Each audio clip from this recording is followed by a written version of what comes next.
Welcome to this episode in our series on the use, misuse and abuse of jihad in Islam. It could be the metaphor of a journey where often you Of course, there are verses that relate to rulings of warfare. Discuss the rulings of warfare in Islam. Assalamu alaikum and peace be with you. Welcome to this episode in our series on the use, misuse and abuse of jihad in Islam, an Islamic textual and historical analysis of contentions and misconceptions regarding the concept of jihad, regarding the Islamic law of war and peace and the spread of Islam. I'm your host, Muhammad Nuruddeen Lemu, and with me to discuss today's topic and the various issues surrounding jihad are two of our distinguished facilitators, fellows with the Dawah Institute, Sister Salat and Brother Nasser. Waldo, you are both most welcome. Assalamu alaikum. Wa alaikum assalam wa rahmatullahi wa barakatuh. In previous episodes, we looked at the meanings of jihad in Arabic, the various meanings of the term jihad in the Quran and in the Hadith, and also how Muslim jurists, though they gave jihad, when they discussed jihad, they discussed the forms of jihad that had most legal implications, which was the military form of jihad. These same jurists recognized other forms of jihad, and some of them had various ways of classifying jihad. Jihad with enemies, jihad with internal enemies, jihad with yourself, jihad against shaitan. And so we've looked at military and defense forms of jihad that security services would be involved in, and we will come back to that in more detail, inshallah. We've looked at the forms of jihad that deal with communication and educating people, or what some would describe as da'wah, or enjoining right and forbidding wrong through the word or through communication. We also touched a little on spiritual jihad, of self-improvement, of tazkiyah, of purification of the whole soul, and trying to be a better human being. So while we take it that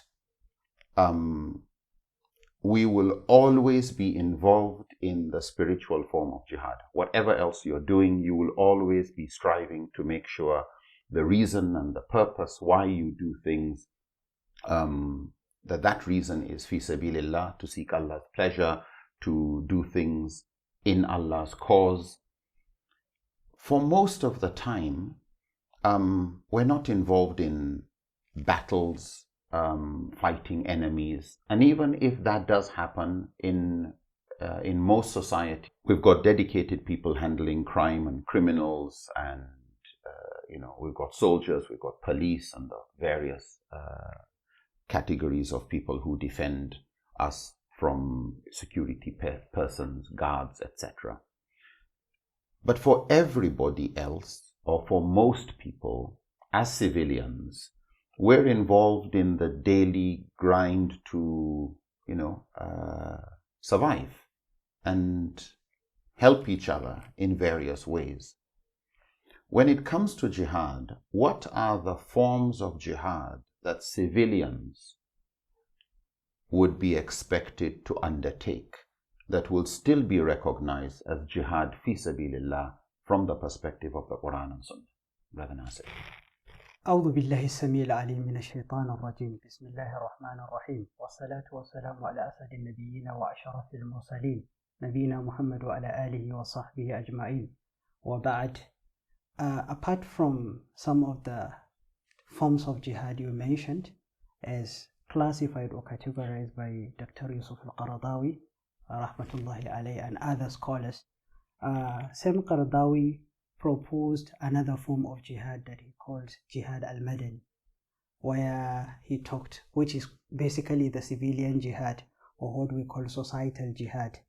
The idea for al-Qaradawi, looking at the dynamics of our world and how things are changing, is to look at that form of jihad, that form of struggle that will work towards and struggle and strive towards addressing the needs of the society, that will work around solving problems of the society, trying to elevate the status of the society in different sectors. And this is even more important if you look at a world where already the form of military jihad has some professionals that are dedicated to handle, so other professionals in the society will now look at or contribute through this idea or medium or form of the civilian jihad. And there are lots of other forms of jihad that are basically categorized under this civilian jihad, or what we call jihad al-madani. One of those is what we call the scholarly jihad, or jihadul ilmi, what some scholars will say scientific jihad, which is about learning, promoting learning and education. And Al-Qaradawi referred to the verse in the Quran in order to, provide evidence to this classification of jihad al-madani and jihad ilmi and the jihad madani. This issue of acquiring knowledge, pursuit for knowledge and education as a form of jihad. He mentioned this verse in the Quran where Allah subhanahu wa ta'ala talked about it is not expected, it is not right for all people, all community to go out or to move for military jihad. وَمَا كَانَ لِمُؤْمِنٍ لِيَنْفِرُوا كَافَةً وَلَوْلَا نَفَرٌ من كل فرقة طائفة ليتفقهوا في الدين ولينذروا قومهم إذا رجعوا لعلهم يحذرون. That it is not right, it is not proper for all believers to move out for jihad. Some part of them need to stay back and go and acquire knowledge. That word nafar, that should go to acquire knowledge, that there should be division of labor in the pursuit. What is interesting in the analysis of that particular verse, according to Al-Qaradawi, is the usage of the word go forth, that is nafar, the word nafar. And if you look at the first statement use of the word, he said yamfiru, that is they go out, and he said walawla nafar, another group will go to pursue knowledge.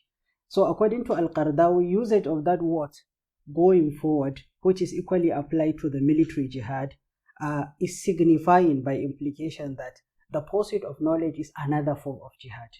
So just as you mobilize exactly. an army to defend, you mobilize other professionals among for those other that are services. actually left behind, you mobilize another group to go and pursue knowledge, so that at least they will serve the purpose of education and doing nasiha to those that actually attended the military expedition and other members of the society, for them to guide the society. So this is also recognized, according to Al-Qaradawi, as another form of jihad. Sister Salah, what would you add?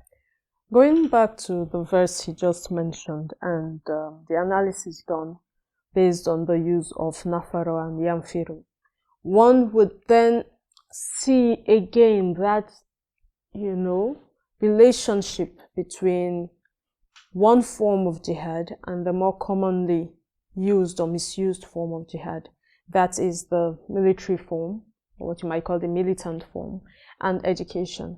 It also calls to mind the fact that when you say between going to war and acquiring knowledge, which of the two is said to be compulsory for all Muslims? It's acquisition of knowledge, not going to war, which is supposed to be continuous, non-stop, something you do no matter the situation. From that verse, you would say it's acquiring knowledge, that whether there's a war on or no war, acquisition of knowledge is still highlighted by Allah as something that needs to carry on.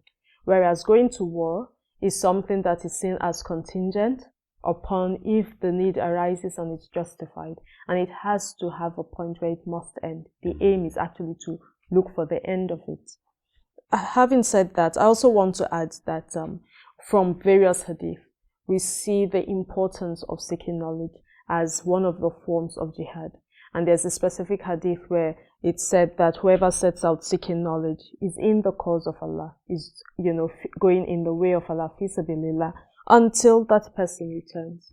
This is the same way they would talk about going to battle, fi sabilillah, in the cause of Allah, fighting in the way of Allah, seeking knowledge in the way of Allah. So both actually have that classification. Therefore, this form of jihad, education, seeking knowledge, is one of the forms of jihad. And to wrap that particular point up, if one were to rank it and say where does it come on the list of the forms of jihad, is it above the militant form or not? from what we've just said so far, it's definitely above. It's close to the top, if not in the other very words, top. in other words, you can't do actually any form of jihad without knowledge about the do's and don'ts of that Yes, form of jihad. precisely. So there's a minimum amount of knowledge. It's a fardu ayn, an obligation on every Muslim. Yeah. You've touched base on this ayah in Tawbah, that just as some set forth for the battlefield to handle defense-related issues and security-related issues, some set forth for other essential services, such as the question of seeking knowledge. And as communities and societies and civilizations get more complicated, other essential services become necessary. You can't say because we've got battle, clear all the doctors, let them all go and carry weapons, clear all the teachers. You will have to, otherwise, if you even clear all those involved in garbage collection and environmental sanitation, and you say they should go to the battlefield, if you're not careful, it's disease and plagues and epidemics that will kill more of your people, not even the enemy. So the need to recognize these other forms of jihad as also life-saving. Qardawi mentions another form of jihad, ijtimai, in other words, social services, as a form of jihad. Those in those professions that deal with family and social life. What light could you shed on this? Yeah, Islamically, one of the forms of jihad that we can talk about is the caring for the family. If we speak at the individual level, it's caring for one's family. We have cases where people came or went to the Prophet ﷺ. There are two different hadith narrated by two different people, one by Ibn Umar, another one by Muawiyah bin Jahima. And they were talking about people who came to the Prophet ﷺ wanting to go to battle when the Muslims were preparing for battle. In one of those narrations, the person who came was asked by the Prophet ﷺ, "Are your parents alive?" And the person said yes. And then he told that person, "Go back and exert your utmost, that strive." In other words, do jihad in their service. So for that particular person, he said going back, caring for the parents, is a form of jihad in itself. In the other narration, what he asked the person was, "Is your mother alive?" And the person said yes. And he then said, "Go back, look after her, paradise lies at her feet." When we look at these two narrations, they are stressing the value of caring for one's family, caring for those within one's family who need care, and doing that to the best of one's ability. We can expand that aspect of the social one to include caring for families generally as well, and all the institutions that support that. Manning these institutions, setting them up, running them, carrying out the actions tied to them. These are all under the umbrella of the social kind of jihad and other similar pro-social actions. Nasser, what would you add? I think there is a hadith of Anas ibn Malik that was actually reported by Abu Ya'la in his Musnad, where somebody came to Rasul sallallahu alayhi wa sallam and said to Rasul sallallahu alayhi wa sallam, "I want to go for jihad, I want to fight, but I am incapable." And Rasul sallallahu alayhi wa sallam asked him, "Are any of your parents alive?" He said, "My mother is alive." He said, "Fear Allah in being kind to her, in serving her, in trying to please her." And he said, if you do that, then you will become a Haji, a Mu'tamir, and a Mujahid. A Haji, somebody who has performed pilgrimage, somebody who has performed Umrah, and a Mujahid, somebody who has fought for the cause of Allah. So this is another hadith that indicates another form of what we call jihad ijtimai, which has to do with service to the parent, which is a form of social obligation that is expected of every Muslim to do. This is very interesting because in both the hadith that you have cited, there was a context of war.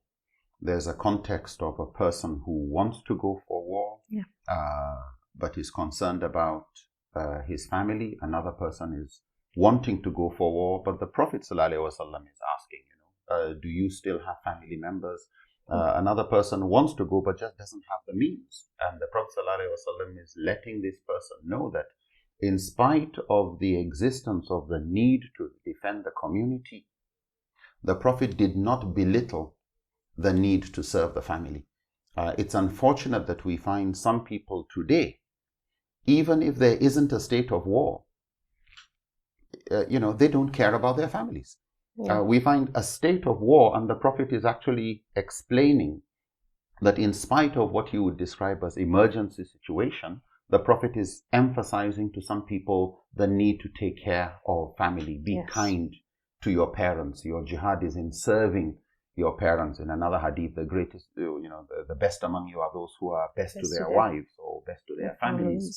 And so we find, unfortunately, people wanting to emphasize the importance of military forms of jihad, even when there is no justification for it in their context, but keep telling everybody, you must go to jihad, you have to do jihad, and yes, but then the same people neglecting family responsibilities.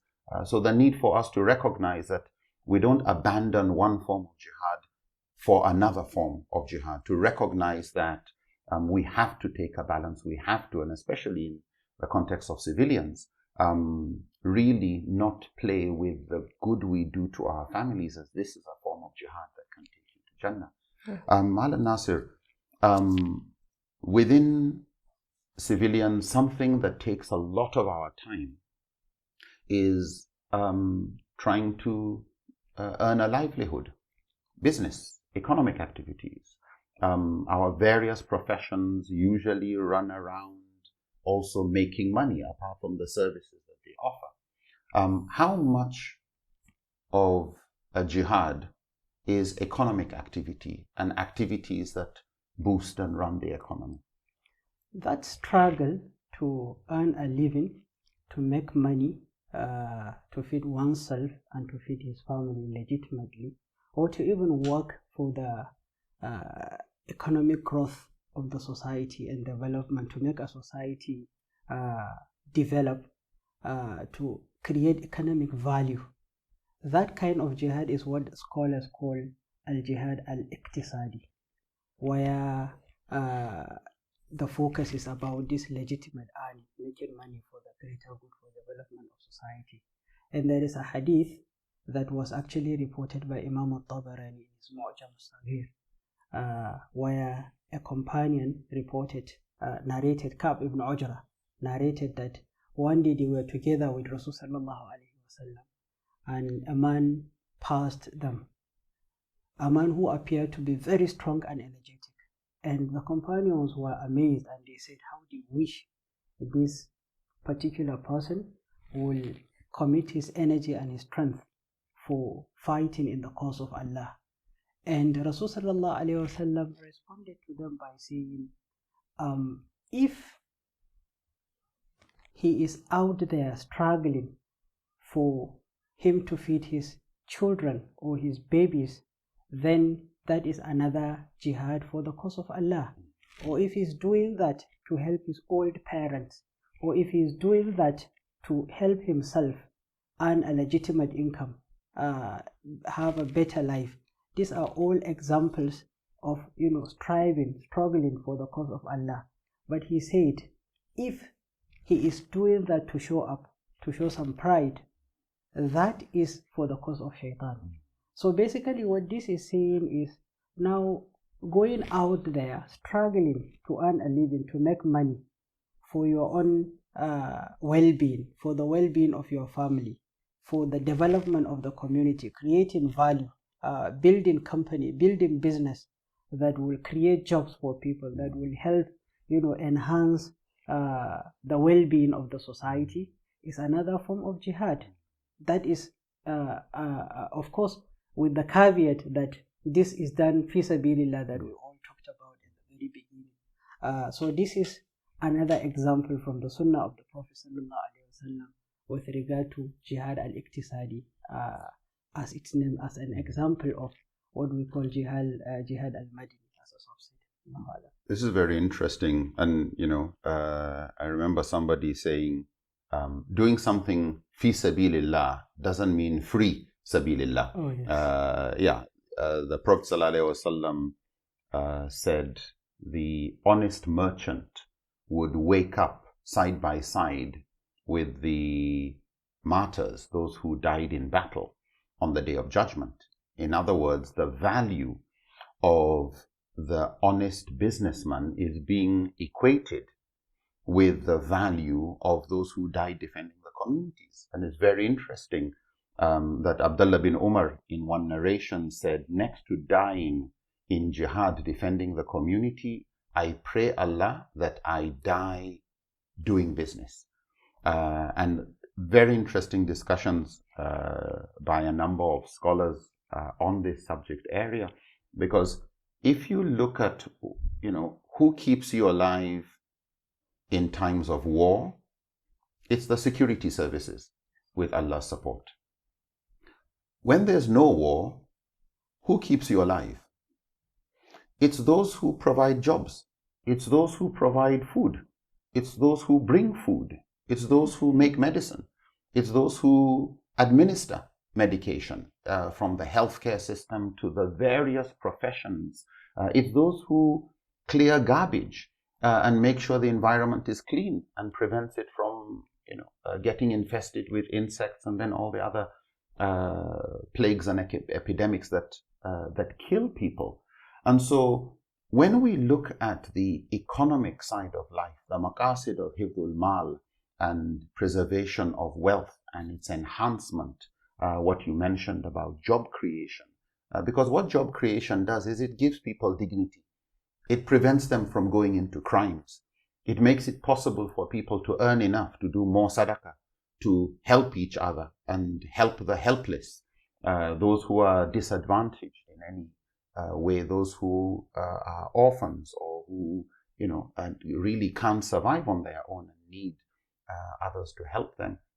And I remember a scholar analyzing how a society we appreciate heroes who die in battle, and we honor veterans who survived and came back. But we seem not to give enough honor to entrepreneurs who risked their wealth and their businesses collapsed. We don't view these as fallen heroes. Whereas if they did succeed, they would have created jobs. And some actually did create jobs that allowed people to pay for school fees, that allowed people to take care of their families in a dignified manner. But that we should also look at successful business people the way we look at veterans in the army. These are honorable people who, even if they make millions, yes, but they created jobs.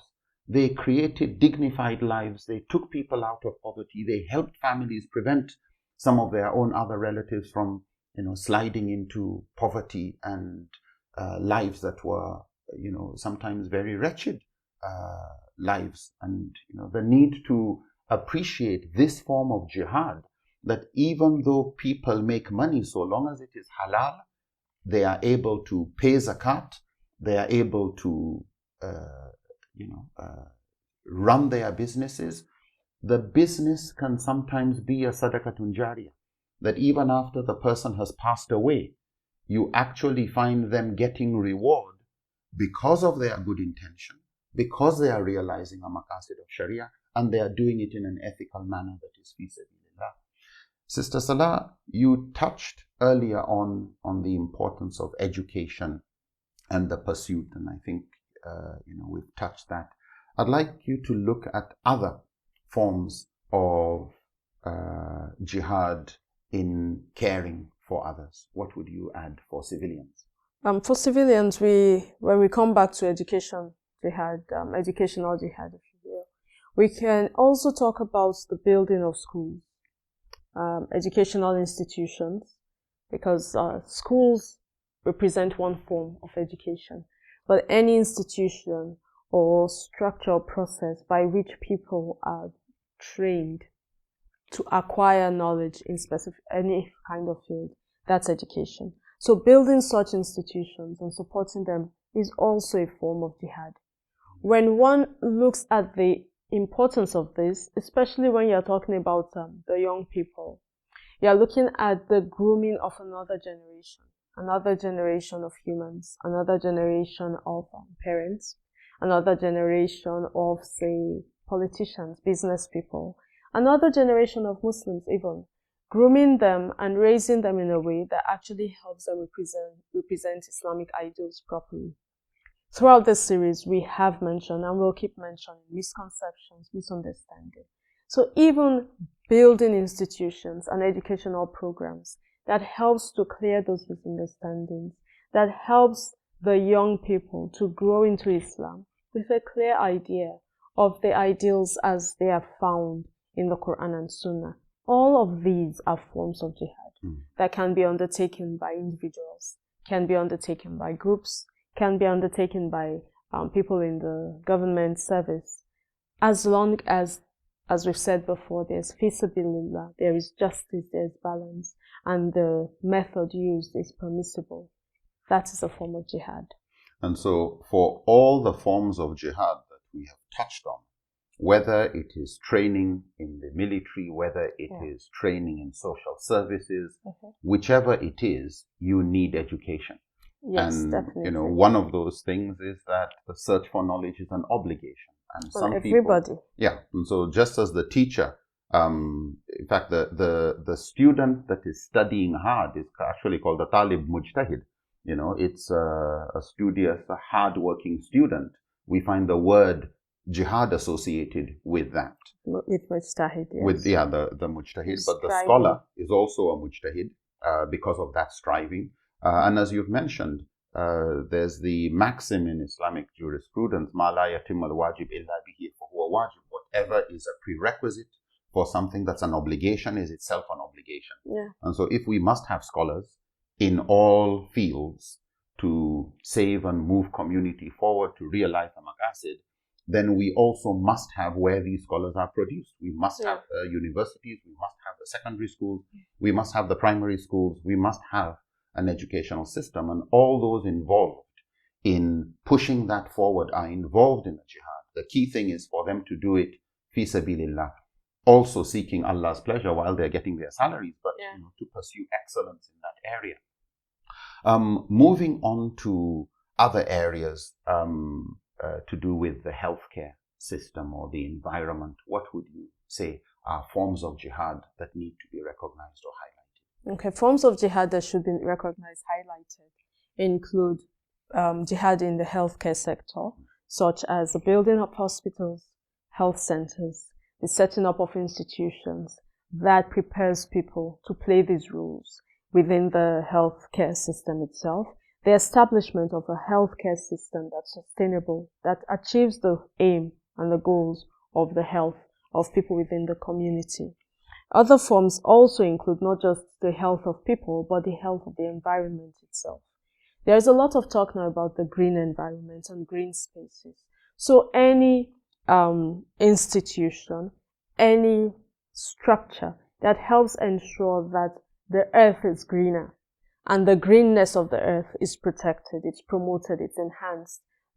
Anybody, playing a role in this sector would also be said to be striving fi sabilillah. It would be a form of jihad.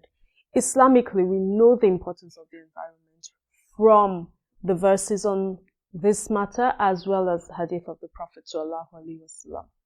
It's interesting to see that even as way back when then, the Prophet sallallahu alaihi wasallam actually mentioned that people should not urinate in stagnant water, in still water. And I think at one point people might have wondered, why stagnant water? Why was that important? But today, once you say even to students in secondary school, what's the danger with standing water, stagnant water? They'll tell you all the problems that come with that. We also have people being told, we are talking about 1,000 years ago, do not urinate under trees in the shades. What's it about shades? These are places where people go to rest. They stop to take a break there. Try to keep the environment healthy, wholesome. Not just healthy or wholesome, but in a state that actually enhances people's well-being. There is no enhancement of well-being if everywhere stinks. Then we have we come back to military form of jihad. Even in battle, the concern for the environment. You do not burn down trees. You do not cut them down, except there's some overriding reason. But you can't just say that's the worst strategy. It's to decimate the vegetation. And you do not poison sources of drinking water either. All of these factors are things people do as war strategies, but Islamically, under Islamic conduct of welfare, you do not do them. You do not call this a default strategy. It's care for the environment. It's concern for what happens when the war is over. Now, we look at all of these and we say, well, all of this points towards the health of the individuals, but of the plants, of the animals, and maintaining and sustaining the resources that are all meant to sustain the human race itself. It's an interconnected whole. So any striving in that form is a form of jihad.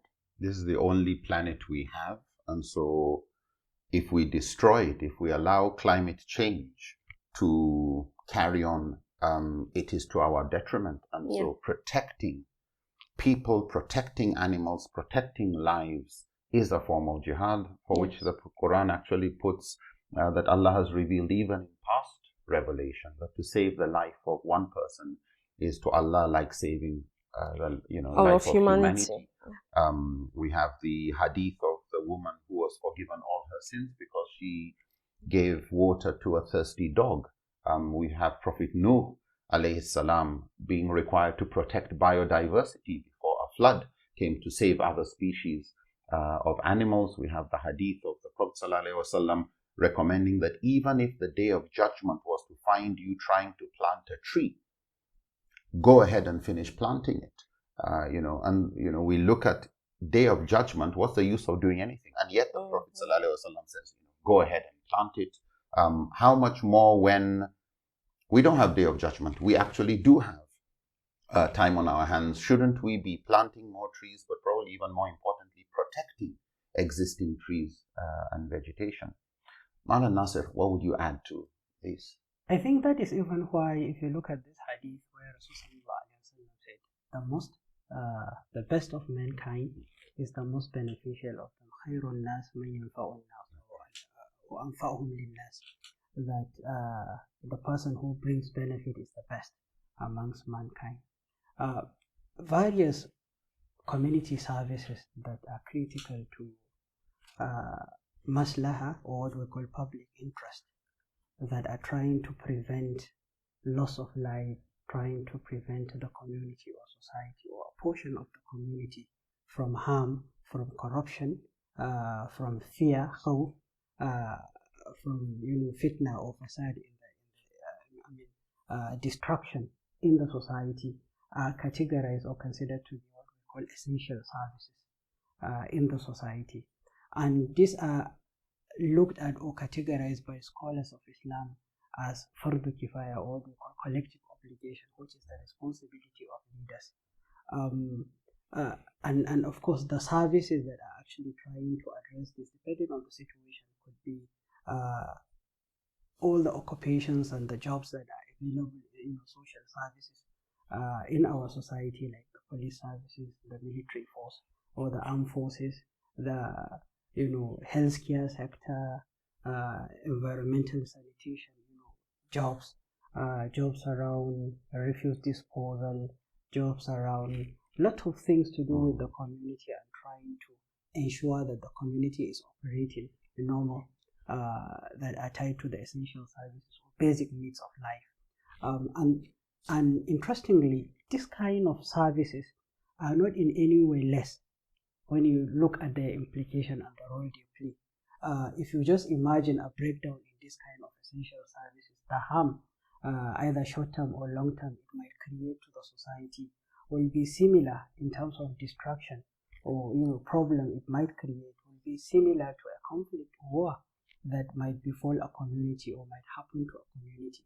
And that is why scholars will always look at effort trying to ensure or prevent or mitigate this kind of dangers that absence or breakdown of this kind of services might create as a form of jihad. This is a haja situation because it's a collective situation, and there is this interesting maxim that was mentioned in Al-Burhan of Imam Al-Juwayni, which looked at the idea of haja for a community, that is haja amma tunzal manzilat ad-darura khasa, that a need of a community is looked at like, a darura, a necessity when it comes to specific situations. So basically jihad, having discussed all this, basically jihad, Muslims are expected to engage in it either during time of war or in time of peace, particularly in a society like ours where you have some people that are trained, that have the expertise to represent us when it comes to the issue of security and military armed forces. This other aspect that we looked at are some of the things that other Muslims that have different expertise are expected to help represent the Ummah in trying to handle them. Allah. This is very interesting. So the use of looking at the classifications of jihad, how all these forms of jihad mentioned in the Quran and the Sunnah, and by qiyas or by extension, other forms of jihad that fulfill similar purposes of saving life, of protecting the maqasid and the objectives of Sharia.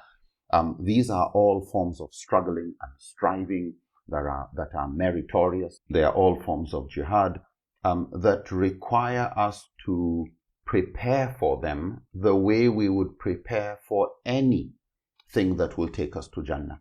And the need for us to recognize that where we spend our time every day, every week, every month, if it is valuable, if it is contributing to society, if it is helping directly or indirectly in realizing any of the maqasid and the objectives of Sharia, enhancing life, enhancing human welfare, but including animal welfare, as we find from the hadith and the verses of the Quran. All of these forms of jihad should be done fi sabilillah, pursuing Allah's pleasure, done to realize the objectives that Allah wants, done with the intention of doing good, serving Allah, part of submission to Allah's will, but also done in a way that is ethical, that respects the guidelines